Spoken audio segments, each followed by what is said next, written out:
జీవితంలో అన్ని వేళలా అన్ని పరిస్థితుల్లో మనకంటూ ఒక ఆశ్రయం ఉంది. ఎవరు? యేసయ్య. ఆయన ఆశ్రయించినప్పుడల్లా ఆయన వారిని విడిచిపెట్టకుండా నడిపించేవాడు. అది ఎరిగిన ఈ భక్తుడు అంటాడు, శ్రమ అనుభవం కూడా నేను వెళతా ఉన్నాను. నేను నా స్నేహితులకి చెప్పుకుందామనుకుంటే నా మనస్సుకు రాలా, కట్టుకున్న భార్యకి చెప్పుకుందామంటే నా మనస్సుకు రాలా. అందుకనే ఒక నిర్ణయానికి వచ్చాను.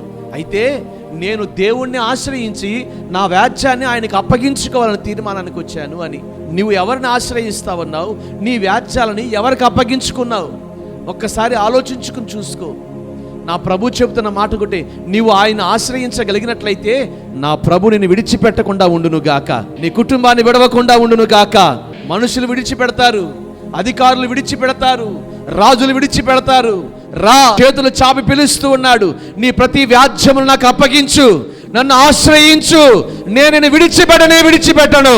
హల్లెలూయా. విడవరండి ఆయన. అది చిన్నదో పెద్దదో ఏదో, నీ జీవితాన్ని ఏది కృంగదీస్తా ఉందో, ఏ శ్రమ అనుభవం కింద నువ్వు వెళ్తున్నావో ఆ పరిస్థితులలో జీవాధిపతి అయిన యేసుక్రీస్తును ఆశ్రయించు.